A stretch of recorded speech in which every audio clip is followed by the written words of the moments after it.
Hey friends, welcome to the Southeast Raleigh table. My name is Becky Blanco and I'm really happy to welcome you here. I'm the children's coordinator, and if you are brand new, I want to let you know a couple things that are about to happen. We're going to spend about 25 minutes together.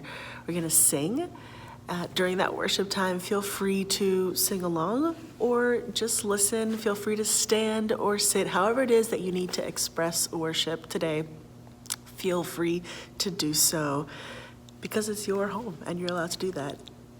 We're also going to be in scripture. We're going to be in Luke 17 verses 11 through 19. So if you want to pull that up in a Bible or Bible app so that you can just really hone in on that, you can do that.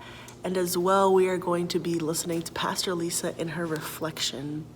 Now we are in week 3 of our series, Made Whole. So as we listen to the words, as we listen to the song, I pray that you would settle in and be able to receive the deep and rich love that God has for you today. We're so glad you're here.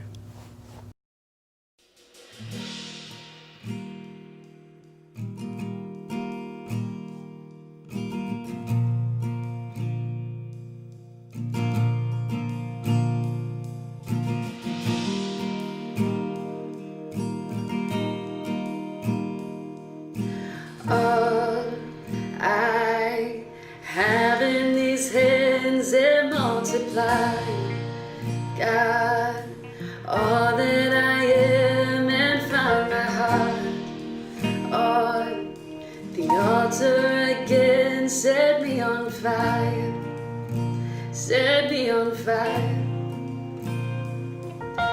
Take all I have in these hands and multiply, God, all that I am, and find my heart on the altar again. Set me on fire, set me on. All voices join in. Here I am, God, arms wide open,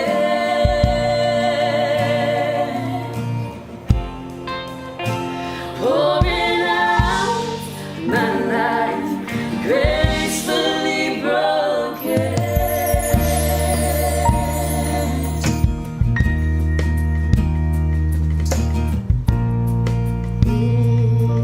My heart stands, my heart stands in all of your name. Your mighty love stands strong to the end. You will fulfill your purpose in me. You won't forsake. You will be with me.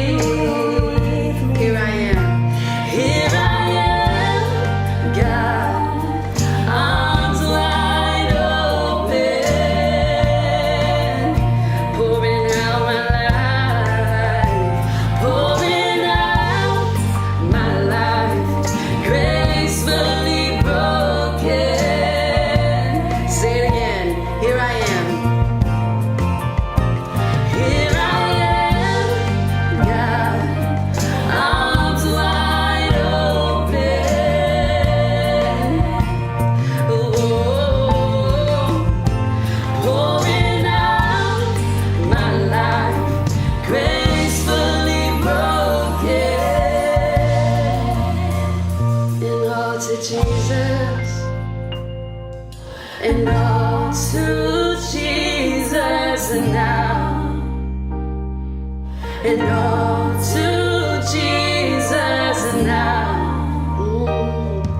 I'm holding nothing back. I'm holding nothing back. I surrender. I surrender. I surrender all that I am, God, and I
On the way to Jerusalem, Jesus was going through the region between Samaria and Galilee.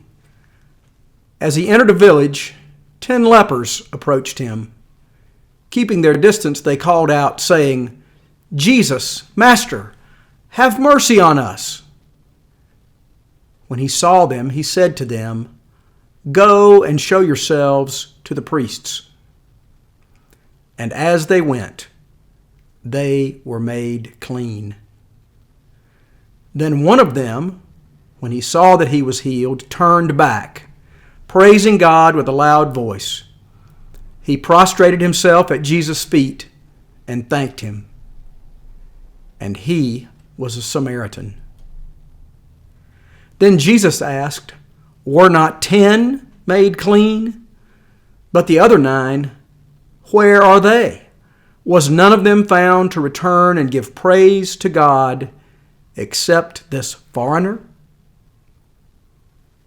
Then he said to him, "Get up and go on your way. Your faith has made you well." Living through 2 pandemics will quickly make you aware of the things in life that are difficult. When you have to take shelter in place, when you have to live in some ways in survival mode, you are cognizant of the things around you that are challenging. I mean, already in this first 3 weeks of the new year, we lament 400,000 lives that have been lost to COVID in our country. Already in the first 3 weeks of 2021, we had an insurrection before the first week even came to a close. It's easy to focus on the things that are hard, to focus on the things that bring sorrow, to focus on the things that cause us as a community to need to grieve and also lament.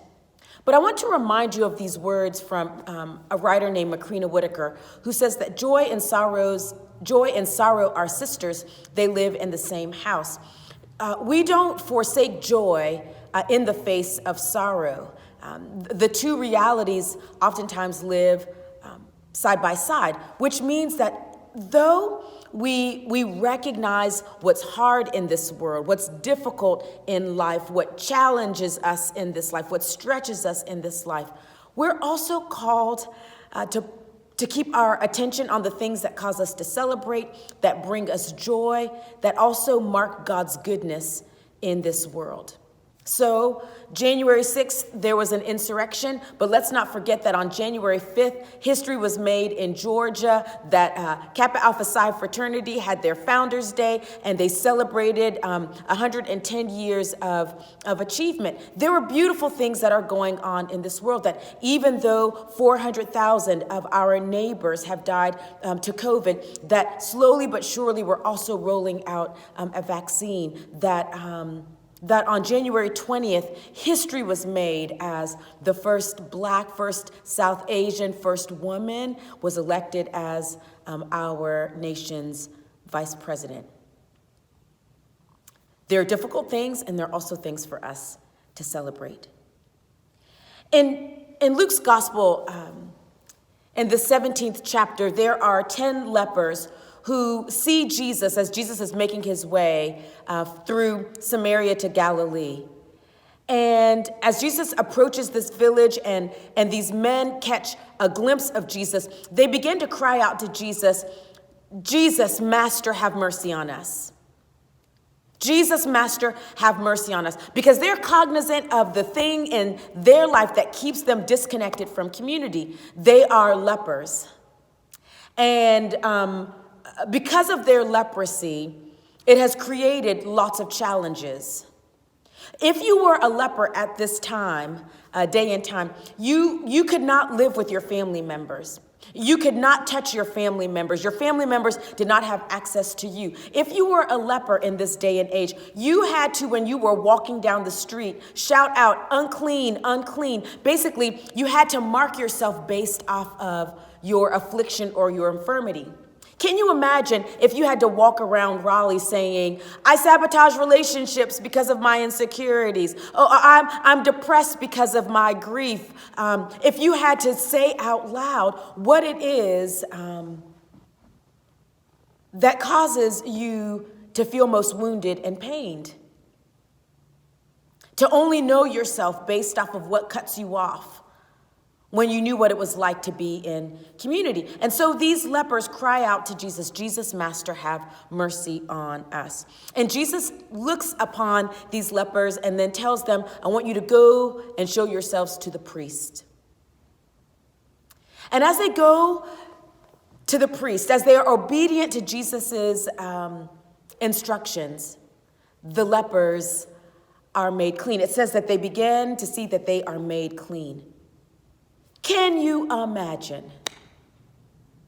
For however many days or months or years that you have lived with a particular challenge, and you literally make an about face, and as you are walking home, as you're walking to the priest, as you're walking in the direction that might have felt so hopeless, you begin to see hope. Your skin being restored, your heart being restored, your mind being restored. The thing that you thought was going to just take you out is being redeemed right before your very own eyes. As they were making their way to the priest, they noticed that they are made clean.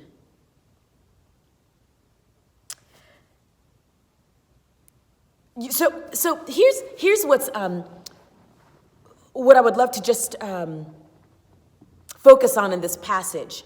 There are a lot of things about this passage. I could preach this passage, for a whole month if I wanted to. 9 of the lepers notice that they are made clean, that they're made whole as they're walking toward the priest to show themselves to the priest. So the priest would confer upon them that they have been cleansed, or that their healing is complete.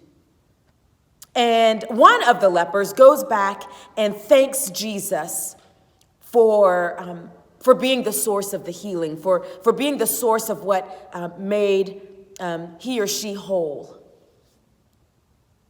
I want to not so much pit the 9 against the 1.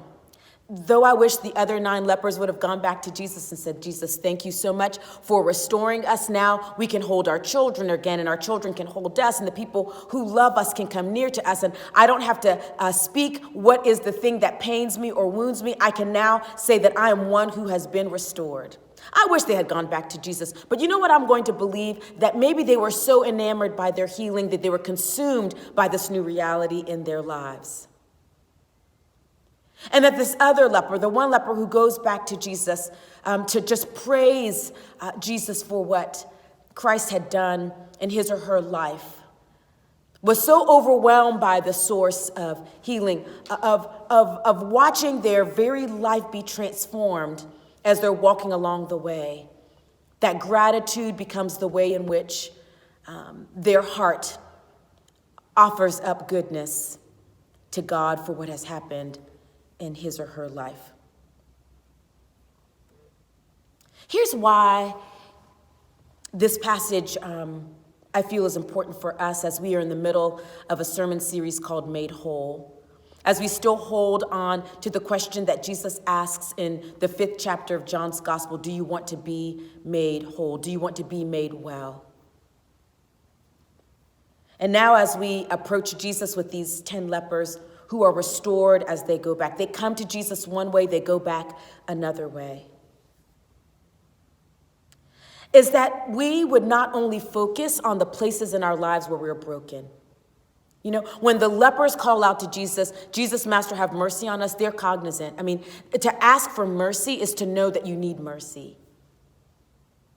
But I pray that we would not only rest on the things that break us, only rest on the things that wound us, only rest on the things that pain us, only rest on the things that keep us down, only rest on the things that challenge us. I hope that we would not only rest on those things, on our current state, but that we might also turn our attention to those places where we have grown. If you have become more honest, that you might celebrate that. That we might also turn our attention to the places where we are occupying our lives. That we might also turn our attention to the places where we are becoming more honest. That we would turn to the places in our lives where we are healing from our traumas, where we are coming up out of the depression, where we are finding ways to live with both the grief, but also make room for laughter.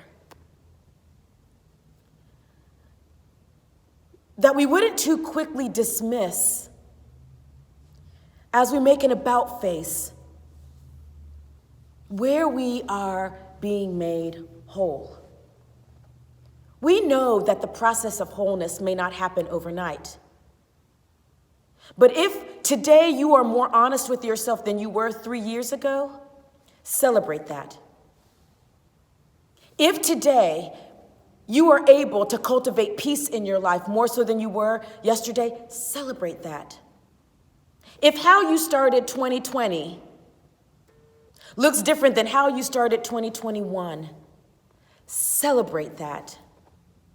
And celebrate that when we bump into Jesus and Jesus meets us as we are,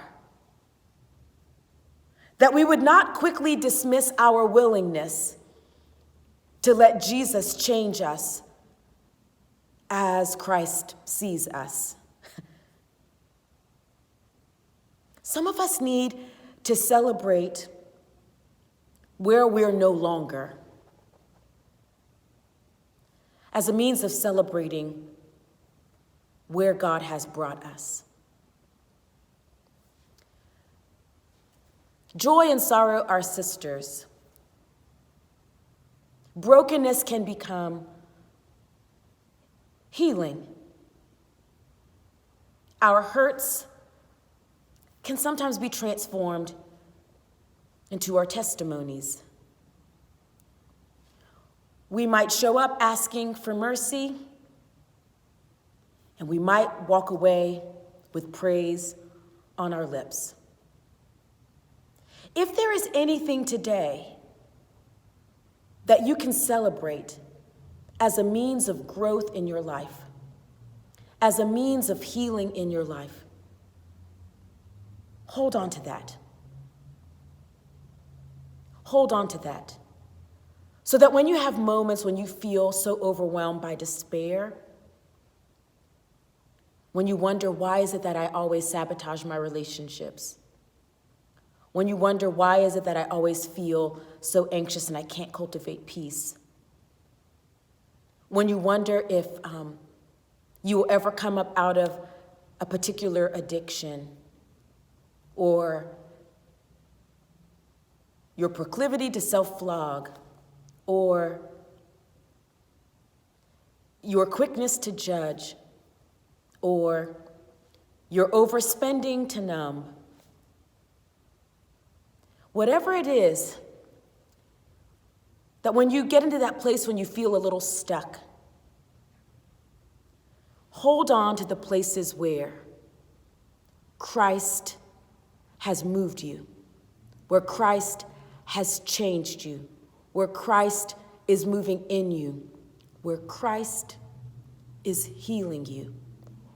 Hold on to that as a means of believing that whatever it is that still causes you to say, Jesus, Master, have mercy on me, that we might believe, because of the goodness of God in our lives, that as we begin to turn towards a counselor, turn towards a spiritual director, turn towards opening up our hearts to be healed of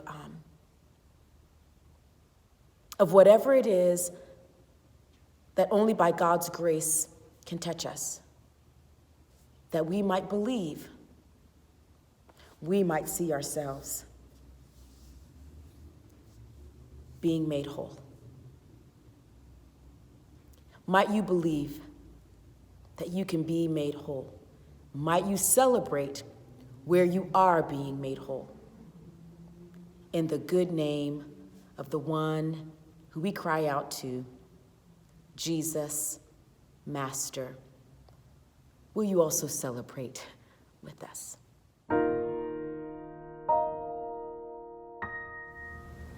Amen. My name is Kelly Chapman. I serve as the Director of Operations here at our Southeast Raleigh table. I'm going to take the next few moments to share with you some things we have going on in our community right now. First of all, if you don't receive our newsletter, the copy of the latest one is linked below this worship service, where you can find all the details for what I'm going to share. And if you'd like to sign up to receive it in the future, you can do so at seraleightable.org. The next thing I want to let you know is that today, January 24th, from 1 p.m. to 4 p.m., our friends over at Edenton Street United Methodist Church are hosting a Racial Equity Institute groundwater presentation. We encourage everyone who calls Southeast Raleigh Table home to participate in the trainings of the Racial Equity Institute.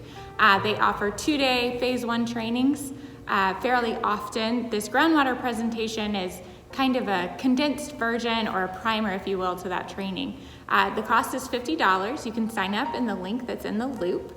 We would love for you to attend. We also have an opportunity coming up April 30th through May 1st where folks can participate in the full training.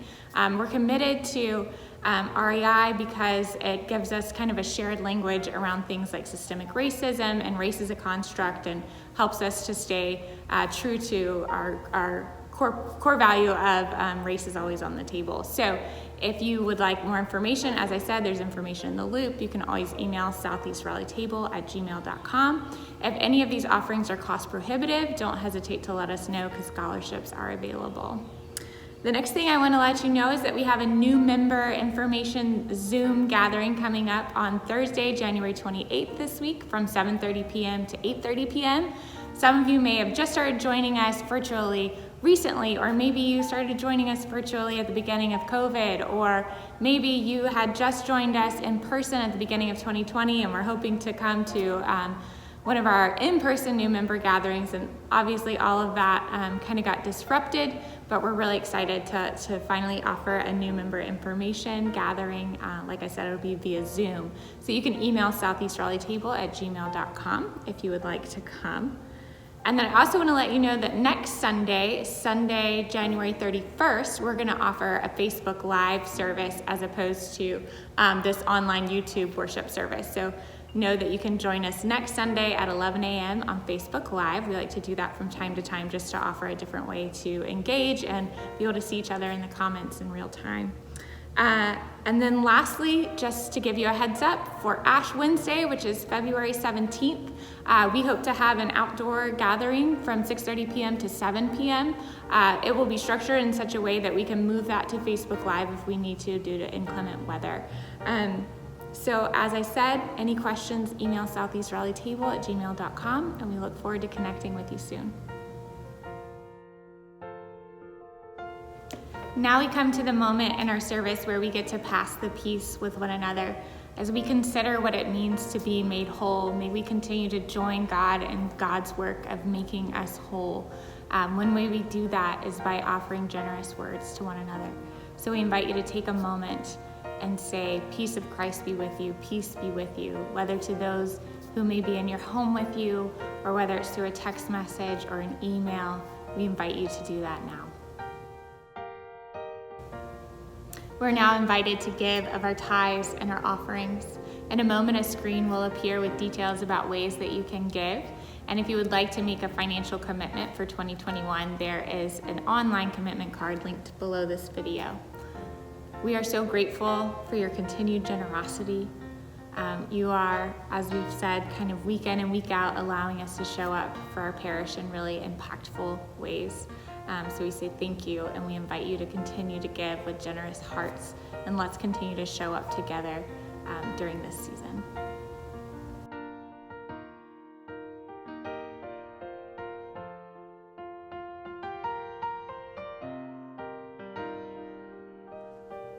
As we now come to the close of our worship service, I just want to give us a simple blessing and also a simple charge. And that is, throughout this week, celebrate the wins. Celebrate the growth in your life. Celebrate where you are seeing healing. Celebrate where you live congruent. Celebrate where you have come home to yourself. And as you do so, you know what? You celebrate God. You celebrate God's power. You celebrate God's mercy. You celebrate God's love. You celebrate God's ability to redeem and restore. You celebrate God's ability to heal us and to make us whole. So celebrate the wins.